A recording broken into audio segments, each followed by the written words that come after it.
were discussing regarding the valuation of the shares, and today we will discuss the valuation of the shares under yield valuation method.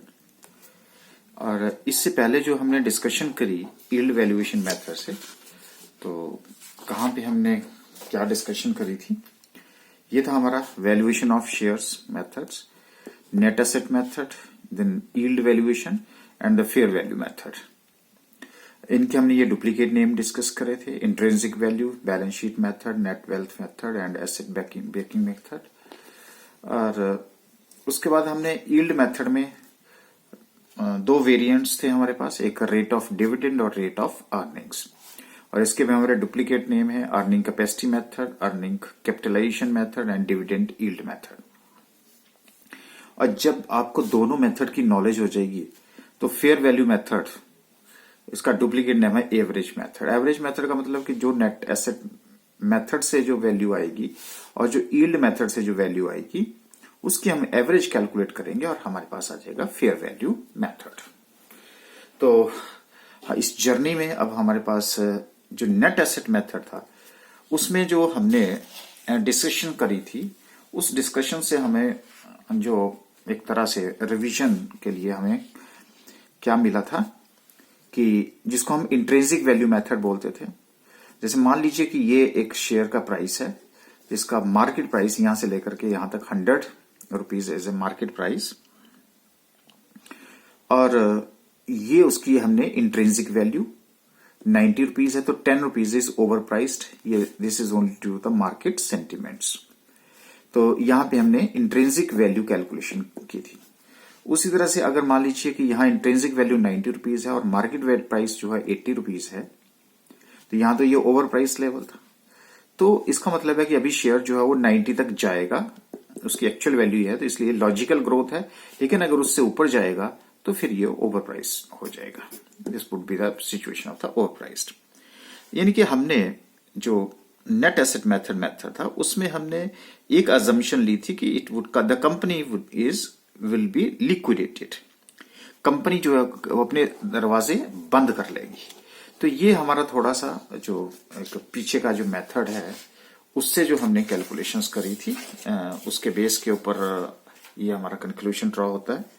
और आज हम चल रहे हैं yield method की तरफ को. देखिए, अब यहां पे जो यील्ड मेथड है उसकी अगर हम बात करें तो सबसे पहले क्वेश्चन राइज होता है कि यील्ड होती क्या है, और यहां पे उसका क्या कंटेक्स्ट होगा, क्या मीनिंग होगा, वो मैं आपको बाद में बात करूंगा.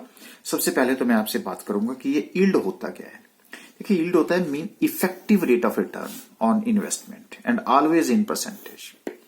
आप कोई भी पैसा अगर कहीं इन्वेस्ट करते हैं तो उससे आपकी कुछ एक्सपेक्टेशंस हैं और उससे जो आपको एक इफेक्टिव रेट मिलता है उसी को हम क्या बोलते हैं, यील्ड बोलते हैं. ओके. और ये जो अब मैं आपको बताऊं कि ये जो दो वेरिएंट्स हैं यहाँ पे जो यील्ड वैल्यूएशन मेथड के ऊपर, जिसको हम रेट ऑफ डिविडेंड और रेट ऑफ अर्निंग्स बोलते हैं, इनका कंसेप्ट है क्या, सबसे पहले मैं उसकी बात करूंगा, फिर हम आगे बात करेंगे यील्ड मेथड की. अब देखिए, ये हमारे पास, ये मान लीजिए कि एक कंपनी के पास, ये देखो, ये नेट प्रॉफिट है. ठीक है, पहले हम वहां से चलते हैं. नेट प्रॉफिट में से अगर हम इधर को डाइवर्ट हो गए, मान लीजिए कि हमारे पास यहां 1000 नेट प्रॉफिट हुआ, उसमें से अगर हम 400 रुपीज डिविडेंड बांट देते हैं तो बाकी क्या बचा, 600 रुपीज. बस इतनी सी बात है. तो इसका मतलब है कि नेट प्रॉफिट के ऊपर ही डिपेंड करता है कि कितना जो है शेयर होल्डर्स में डिविडेंड बांटा जाएगा. अगर मान लीजिए इनको हम 0 बांटते हैं तो सारा का सारा पैसा कंपनी के पास चला जाएगा, और कंपनी उस प्रॉफिट से क्या करेगी, अपनी ग्रोथ करेगी, एक्सपेंशन करेगी. लोन लेना नहीं पड़ेगा, बैंक से नहीं लेना पड़ेगा. प्रॉफिट जो है उसको हम प्लोइंग बैक ऑफ प्रॉफिट्स बोलेंगे. इसलिए जो रिटेन्ड प्रॉफिट होता है उसी को हम रिटेन्ड अर्निंग्स बोलते हैं. क्लियर है जी बात. और अगर यहां पे 400 है तो सिर्फ 600 रहेगा. अगर मान लीजिए कि मैं यहां सारा का सारा पैसा जो है वो 1000 रुपीज बांट देता हूं, तो यहां क्या रहेगा, मेरे पास 0 रहेगा. 0 रहेगा तो मैं अपनी ग्रोथ कैसे कर पाऊंगा. कल को मुझे पैसे की जरूरत होगी तो मैं पैसा कहां से लाऊंगा. तो इसलिए मुझे बैंक्स में जाना पड़ेगा, लोन लेना पड़ेगा. लोन पड़ेगा तो वहां मुझे इंटरेस्ट देना पड़ेगा. इंटरेस्ट देना पड़ेगा, तो मेरा प्रॉफिट जो है वो स्क्यूज हो जाएगा, कम हो जाएगा। तो इस तरह से ये जो दो वेरिएंट्स हैं, ये रिटेन प्रॉफिट और डिविडेंड, ये आपस में देखो अब अगर डिविडेंड में पैसा बांट दिया जाएगा तो रिटेन प्रॉफिट कम हो जाएगा, रिटेन प्रॉफिट में बांट दिया तो डिविडेंड कम हो जाएगा। बस इसी ये जो कॉम्बिनेशन है, इसी के ऊपर जो है हमारा ये यील्ड वैल्यूएशन मेथड है चलता है, और इसीलिए ये हमारे पास ये दो वेरिएंट्स होते हैं। अब जैसे अब इसी कंसेप्ट के ऊपर आप देखिए, ये मैं आपको बताता हूं। ये कंपनी की नेट इनकम आ गई। उस नेट इनकम में से अगर इसने कुछ पैसा क्या कर लिया, रिटेन्ड अर्निंग्स में, अगर रिटेन्ड अर्निंग में करेगा तो वो शेयर होल्डर्स को डिविडेंड नहीं बांट पाएगा, ठीक है जी। और अगर उसने सारी की सारी इनकम जो है वो एज ए डिविडेंड बांट दी गई, dividend as a dividend shareholders के बीच में बांट दी गई, तो कंपनी के पास कुछ नहीं रहेगा। तो हाउ द कंपनी, तो company can not grow because all profits are distributed as a dividend, सारा पैसा यहां बांट दिया। तभी मैं आपसे कह रहा था कि अगर मान लीजिए कि 1,00,000 रुपए है और 1,00,000 रुपए में से अगर मैं यहां पे 0 है तो इसका मतलब मैंने 1,00,000 रुपए, तो ये किसके ऊपर डिपेंड करता है, ये डिविडेंड पे आउट रेशियो के ऊपर डिपेंड करता है, ये डिविडेंड पॉलिसी के ऊपर डिपेंड करता है, जिसमें शेयर होल्डर्स का कोई इन्फ्लुएंस नहीं होता। तो अब मैं अगर यहां पे 1,00,000 रुपए में से कुछ भी इनको नहीं बांटता हूं तो मैं डिविडेंड पे आउट रेशियो बोलूंगा 0, क्योंकि उसका डिविडेंड 0 है, सारा का सारा पैसा किसमें चला जाएगा, बिजनेस में दोबारा से लग जाएगा। अगर मान लो ये डिविडेंड पे आउट रेशियो जो है वो मेरी 100 है, तो इसका मतलब क्या हुआ कि सारा का सारा पैसा जो है, ठीक है, 100% डिविडेंड 100% बांट दिया जाएगा, इधर कुछ नहीं मिलेगा। अब मान लीजिए कि डिविडेंड पे आउट रेशियो कितनी है, 25%। इसका मतलब क्या हुआ, 25% डिविडेंड दे दिया जाएगा, 75% रिटेन्ड अर्निंग्स कर ली जाएगी।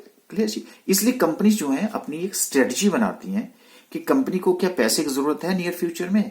अगर नियर फ्यूचर में जरूरत है तो वो रिटेन्ड अर्निंग्स रख लेगी, डिविडेंड कम देगी। अगर वो चाहती है कि मेरा जो शेयर है का प्राइस है वो ज्यादा जाए, तो वो शेयर होल्डर्स में क्या बांट देती है, डिविडेंड बांट देती है, तो इधर कम ले जाती है। और ये जो शेयर होल्डर है इसको दोनों में फायदा है। दोनों में ये फायदा है कि अगर वो डिविडेंड ले लेगा, अगर एज ए डिविडेंड ले लेगा तो भी उसको इनकम हो रही है। अगर मान लीजिए वो डिविडेंड नहीं लेगा तो क्या होगा, कल को सारा पैसा इसमें लगेगा तो कंपनी ग्रो करेगी, कंपनी ग्रो करेगी तो कंपनी को प्रॉफिट्स होंगे, जब कंपनी को प्रॉफिट्स होंगे तो उसको ज्यादा डिविडेंड मिलेंगे, और कंपनी का जो शेयर का प्राइस है वो ज्यादा होगा कि नहीं होगा। तो दोनों तरफ जो है वो कंपनी को फायदा, शेयर होल्डर्स को फायदा है। पर इतनी सी बात है कि अगर कंपनी को पैसे की जरूरत है तो उसको क्या करना चाहिए, उसको डिविडेंड न बांट करके रिटेन्ड अर्निंग्स कर लेनी चाहिए। तो मुझे लगता है कि अब आपको लॉजिक क्लियर होगा कि यील्ड मेथड में हम ये जो दो वेरिएंट्स लेते हैं, रेट ऑफ डिविडेंड और रेट ऑफ अर्निंग्स, इसका लॉजिक है क्या। ओके, तो अब हमारे पास यहां पे मैं आपको बता दूं, यहां जो यील्ड का मतलब होगा, मैं सबसे पहले उसकी तरफ को जाऊंगा। ये देखिए, अब यहां से मूव करते हैं। यहां यील्ड का मतलब जो है वो देखिए फ्यूचर रिजल्ट से होगा, ये ध्यान रखना। ये आप हैं, आप पैसा कंपनी में इन्वेस्ट कर रहे हैं, ये कंपनी का पास्ट था, ये कंपनी का फ्यूचर है, और ये अब आपका, मैं आपको इतना बता दूं कि यहां पे ये जो कंपनी का जो अजम्पशन है, वो अजम्पशन जो हमारा नेट एसेट मेथड का था कि जी कंपनी जो है लिक्विडेट हो जाएगी, कंपनी क्लोज डाउन कर जाएगी, ऐसा नहीं है। यहां हम, क्योंकि वहां आपने देखा था ना कि टुकड़े टुकड़े करके उसको बांट देंगे और उसके बाद बेच देंगे, ठीक है जी। तो यहां पे हम यील्ड का मतलब जो है, यहां पे ये जो यील्ड है वो यील्ड का मतलब यहां पे, अब जो मैंने आपको इफेक्टिव रेट ऑफ रिटर्न बताया उसकी बात नहीं कर रहा हूं मैं, उसकी बात कर रहा हूं, ये है फ्यूचर रिजल्ट्स के ऊपर, that depends upon future results. अब फ्यूचर रिजल्ट का मतलब क्या हुआ, इसका मतलब ये हुआ कि जो फसल आज आपने बोई है, कल आप उससे फ्यूचर में क्या काटोगे, What result will you get in future? आज आप, अब देखिए ऑनलाइन स्टडी के ऊपर कितने आवर्स जो है वो लगा रहे हैं, तो इसका मतलब वो फ्यूचर में डिपेंड करता है कि इसका क्रेडिट क्या मिलेगा आपको, क्या आपके मार्क्स जो हैं इन फ्यूचर में ज्यादा होंगे या नहीं होंगे। बस उसी तरह से ये जो कंपनी है, ये भी कंपनी क्या करना चाहती है, अपने शेयर्स की वैल्यू करना चाहती है, लेकिन जो वैल्यू यील्ड मेथड है, लेकिन सारा का सारा किसके ऊपर डिपेंड करता है? फ्यूचर रिजल्ट्स के ऊपर डिपेंड करता है। ओके, इसका मतलब क्या हुआ? ये आप हैं, आपने पैसा यहां इन्वेस्ट किया, किसमें किया? कंपनी में किया। क्यों किया आपने? क्योंकि आपकी जो एक्सपेक्टेशंस हैं, क्योंकि देखिए कंपनी, जो कंपनी है ना, वो कंपनी लोगों के बारे में सोचती है, ठीक है, और लोग भी जो है वो कंपनी के बारे में सोचते हैं। कब सोचते हैं? Before investing the money. अगर आपने पैसा इन्वेस्ट करना है कंपनी में, तो कंपनी के बारे में आप क्या क्या सोचते हैं? ओके, कि कंपनी फ्यूचर में कितना प्रॉफिट अर्न करेगी। देखिए, कंपनी कितना फ्यूचर में प्रॉफिट अर्न करेगी, कंपनी उस प्रॉफिट में से कितना डिविडेंड जो है शेयर होल्डर्स में बांटेगी, कंपनी जो है अपने पास कितनी अर्निंग्स रखेगी फ्यूचर ग्रोथ के लिए। तो ये सारी बातें कौन सोच रहा है? आप सोच रहे हैं जब आप कंपनी में इन्वेस्ट करना चाहते हैं। तो बताइए अब आपको नॉलेज हो गया कि ये डिविडेंड और अर्निंग किसके ऊपर डिपेंड करती हैं? प्रॉफिट्स के ऊपर डिपेंड करती हैं। और प्रॉफिट के जो डिविडेंड देना है वो किसके ऊपर डिपेंड करता है? वो डिविडेंड पॉलिसी के ऊपर डिपेंड करता है। और डिविडेंड पॉलिसी में कौन सी रेशियो होती है? डिविडेंड पे आउट रेशियो होती है, उसके बेस के ऊपर डिपेंड करता है। तो मेरा पॉइंट इज कि ये जो रिटर्न की जो हम बात कर रहे हैं, you always think about the future. Return you will get in future, ठीक है, क्योंकि आपके पास जो हार्ड मनी है वो आप कंपनी को ऐसे थोड़ी दे देंगे, आप उसके बारे में सोचेंगे ना। So this method is purely based upon the future assumptions. यहां तक बात क्लियर होगी जी आपकी? फ्यूचर की अजम्पशन के ऊपर डिपेंड करता है। अब वो अजम्पशंस क्या होती हैं? वो अजम्पशंस ये हैं कि the company will get the good amount in the near future, it will have a good dividend, it will have a good profit, it will have a good earnings, and on the basis of that, where the ratio of the earnings and dividend and payout calculated, तभी तो हम क्या करते हैं, ये हमारा dividend है, चाहे प्रॉफिट है, चाहे अर्निंग है, चाहे हमारी जो रेशियोज हैं, इसी की हेल्प से तो हम क्या करते हैं, ये वाला मेथड लगाते हैं। कौन सा है? Yield method, yield valuation method. अब आपको पता चल गया कि ये दो वेरिएंट्स क्या हुए। तो यहां और कंपनी के जो अजम्पशंस हैं वो क्या हैं? तो यहां पे अब यील्ड का मतलब क्या हुआ जी? यहां पे यील्ड का मतलब है यहां पे फ्यूचर रिजल्ट्स, ठीक है जी। और नेचुरली पीपल क्यों इन्वेस्ट करेंगे? अब पीपल इन्वेस्ट करेंगे कि वो फ्यूचर में उसको कितना इन्वेस्टमेंट मिलेगा, कितना जो है वो अर्निंग्स में डाइवर्ट करेगा, कितना जो है वो डिविडेंड में बांटेगा। बस यही तो है जो वेरिएंट्स हैं, और इन्हीं वेरिएंट्स से जो है हमारे क्या बन जाते हैं? फार्मूले बन जाते हैं। यहां तक बात क्लियर है जी अब आपके पास? तो इसलिए हमारे पास जब भी हम यील्ड मेथड की बात कर रहे हैं तो ये दो वेरिएंट्स हैं मेरे पास, rate of dividend and rate of earnings. मुझे लगता है कि अब आपको ये क्लियर हो गया होगा कि ये डिविडेंड कहां से आया, अर्निंग्स कहां से आई, इसके बीच का जो रिलेशनशिप है वो क्या रिलेशनशिप है। तो आई होप कि now that point is clear to you. Okay, अब देखिए, अब जो दो वेरिएंट्स हमारे पास आए जो मैंने आपको बताया, rate of dividend and rate of earnings, बस उसी के बेस के ऊपर तो हमारे क्या बन जाते हैं? फार्मूले बन जाते हैं। अच्छा, अब अगर ये फार्मूले बन गए तो वो क्या फार्मूले बन जाते हैं उसी की बात कर लेते हैं। तो दो वेरिएंट्स आ गए जी हमारे पास, एक रेट ऑफ डिविडेंड और रेट ऑफ अर्निंग्स, ठीक है। अब अगर हम रेट ऑफ अर्निंग्स की बात अगर हम पहले करें तो क्या होगा? Value per share is equal to, और कॉपी है एक दूसरे की, expected rate of earnings divided by normal rate of earnings into paid up value of share.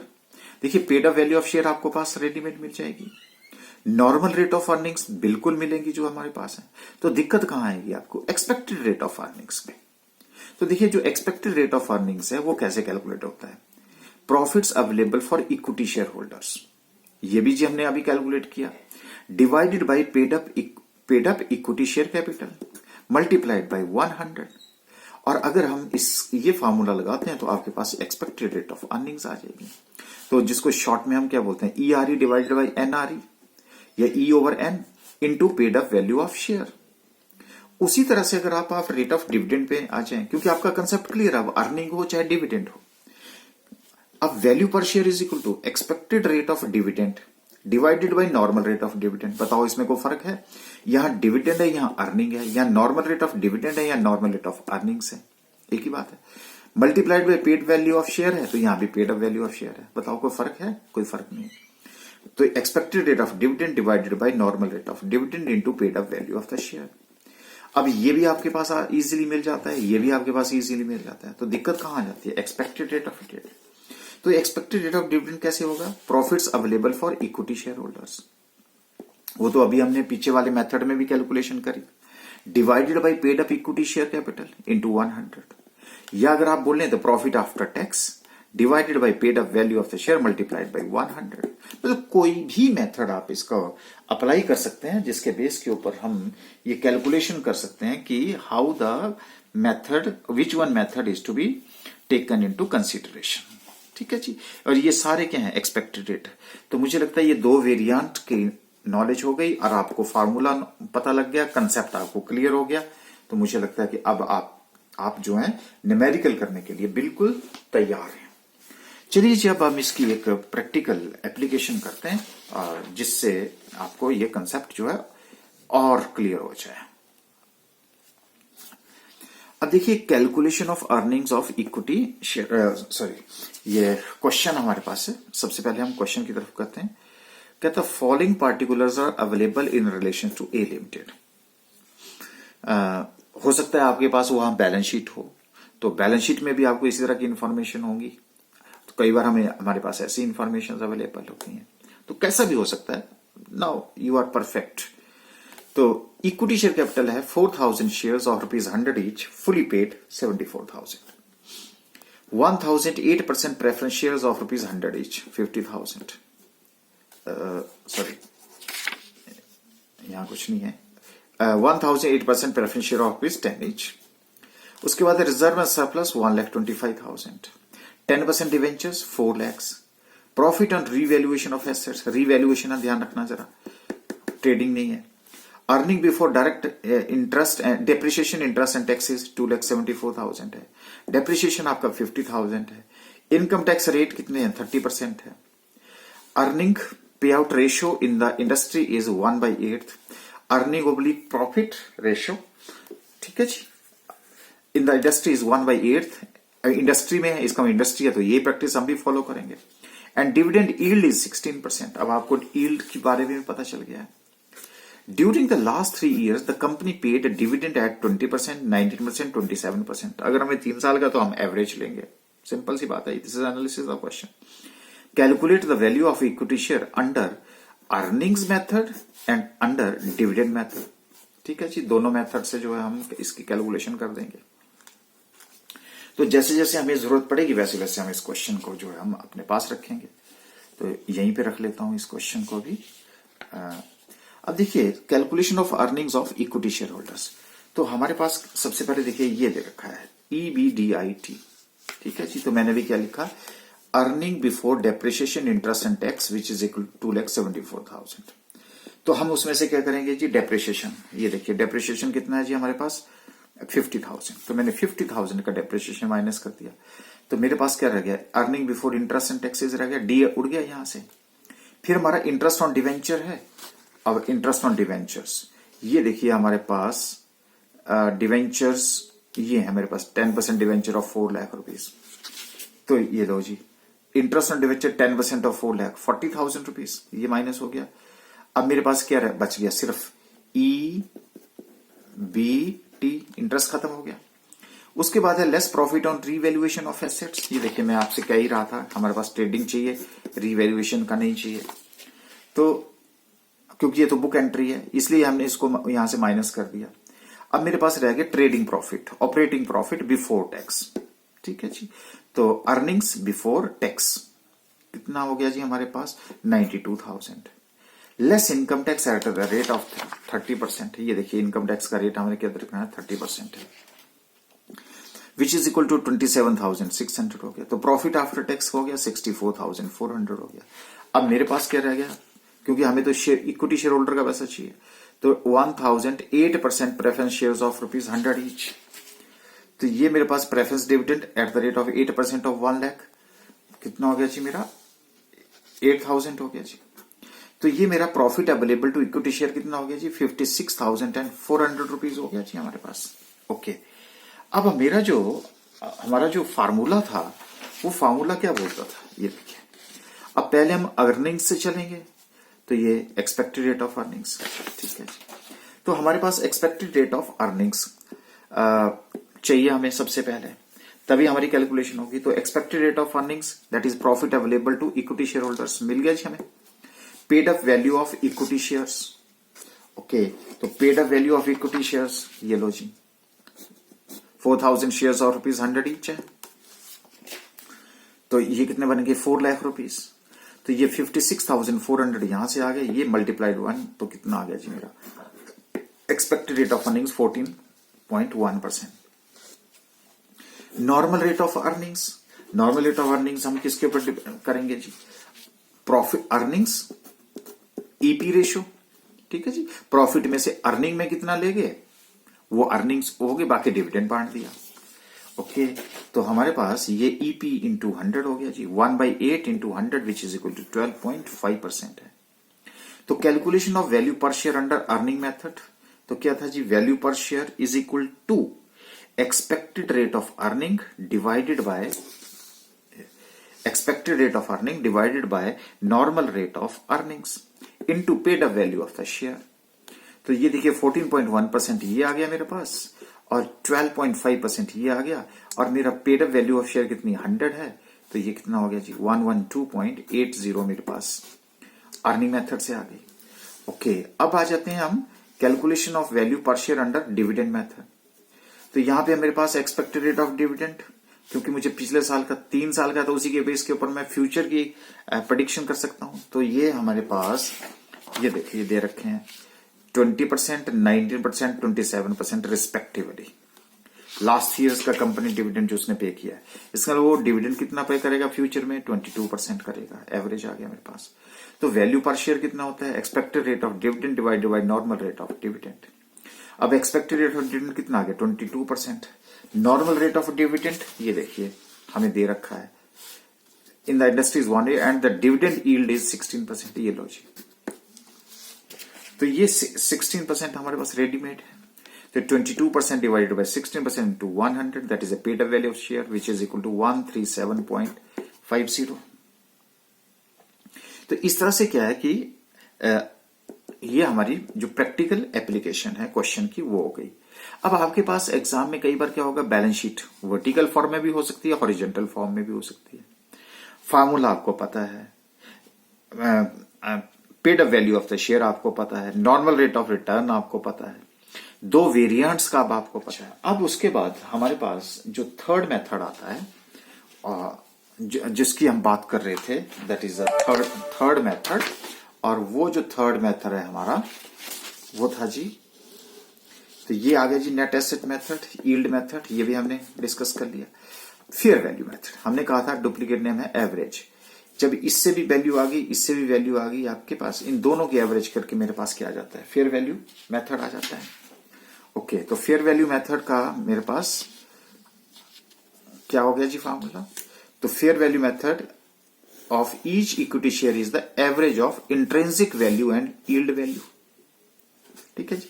तो ये लिखो जी आप, fair value intrinsic value plus yield value divided by 2। तो इस तरह से अगर मेरे पास इंट्रिंसिक वैल्यू मान लीजिए कि 100 आ जाती है और यील्ड वैल्यू जो है मेरे पास 90 आ जाती है, तो मैं divided by 2 which is equal to 190 divided by 2 which is equal to 95 rupees would be the fair value. अगर, क्योंकि मैंने आपको पहले भी बताया था उस दिन कि कई जो है वो फेथ नहीं करते, विश्वास नहीं करते, वो कहते हैं कि नहीं जी हम तो एसेट बेकिंग मेथड से भी सेटिस्फाई नहीं है, यील्ड मेथड से भी सेटिस्फाई नहीं है। तो कोई बात नहीं, वो कहता है ठीक है फिर मैं दोनों का एवरेज लेकर के हम फेयर वैल्यू मेथड की कैलकुलेशन कर देते हैं। तो इस तरह से एग्जाम में अगर आपको फेयर वैल्यू का भी क्वेश्चन आ जाए तो देन यू जस्ट डू कि पहला मेथड प्लस दूसरा मेथड, उसका जो एवरेज आ गया उसको दोनों को करके। तो कई बार एग्जाम में आपको फेयर वैल्यू मेथड पूछ लेता है, इसी बहाने की दोनों मेथड्स के जो है प्रैक्टिस आपके पास प्रैक्टिस हो जाए।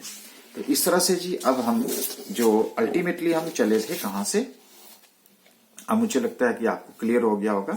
सो वैल्यूएशन ऑफ द शेयर है, यील्ड वैल्यूएशन मेथड है, ये हमारे पास नेट इनकम है। नेट इनकम में से हमारे पास ये जो दो वेरिएंट्स आते हैं वो क्यों आते हैं, और इन्हीं दो वेरिएंट्स के ऊपर जो है हम कैलकुलेशन करते हैं। और ये जो हमारी जो यील्ड है वो ऑलवेज किससे रिलेटेड है, फ्यूचर से रिलेटेड है, इसलिए हम एक्सपेक्टेशंस फ्यूचर से हैं। एसेट बैकिंग मेथड वो लिक्विडिटी, वो कहता है कंपनी खत्म हो जाए, अरे अगर कंपनी खत्म हो जाएगी तो हम फ्यूचर के बारे में कैसे सोचेंगे। इसलिए दोनों कॉन्ट्राडिक्शंस हैं, वो पीछे के बारे में सोचता है, वो लिक्विडेशन के बारे में सोचता है, ये कंटिन्यूटी के बारे में सोचता है, ये फ्यूचर के बारे में सोचता है, हम इसकी एक्सपेक्टेशंस के बारे में सोचते हैं। बस इतना सा डिफरेंस है हमारे पास एसेट या इंट्रिंसिक वैल्यू मेथड और यील्ड वैल्यूएशन मेथड। तो अब आई होप कि ये टॉपिक जो है, ये valuation of shares is also over. आप जितनी इसमें प्रैक्टिस करेंगे उतना आप लर्न करेंगे। तो इसी के साथ अब हम इस चैप्टर को भी वाइंड अप करते हैं।